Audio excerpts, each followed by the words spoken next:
Taħt it-tmexxija tal-Prim Ministru Robert Abela, Malta dejjem waslet messaġġ konsistenti favur il-paċi madwar id-dinja.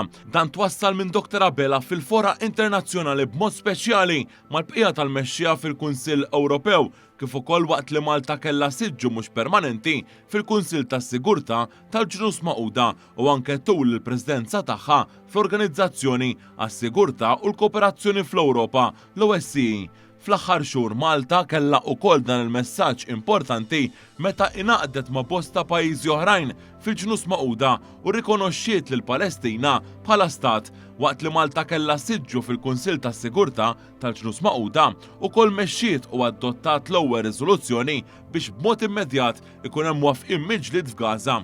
F'dan il-perjodu Malta wkoll għenet lil poplu Palestinjan f'Gaza b'mod umanitarju. Dan hekk kif saħansitra laqgħet fih dana tfal u żgħażagħ midruba biex jingħataw il-kura medika meħtieġa f'pajjiżna. Anke fil-gwerra fl-Ukrajna, Malta taħt it-tmexxija ta' Robert Abela dejjem insistiet fuq il-messaġġ għal paċi, inkluż meta f'pajjiżna stess saret laqgħa għolja għal paċi fir-reġjun fil-Lvant tal-Ewropa.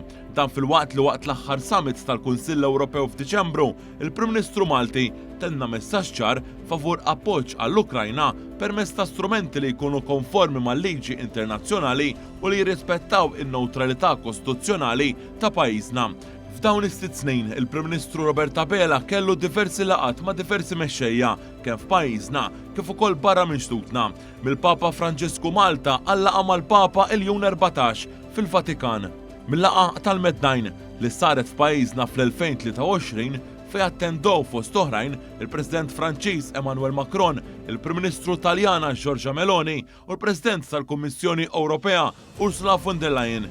L-istess von der Leyen żaret pajjiżna u approvat il-pjan tal-kupru u resiljenza minn fondi Ewropej fejn sejħet il-pjan Malti bħala l-aktar wieħed favur l-ambjent. Fl-Istati Uniti, Dr. Abela kellu laqat mal-Presidenti Amerikani Joe Biden u Donald Trump. F'Kastilja, il-Prim Ministru Robert Abela kellu laqgħa bilaterali mas-Segretarju tal-Istat Amerikan Antony Blinken li wkoll faħħar ix-xogħol tal-Presidenza Maltija tal-OSCE.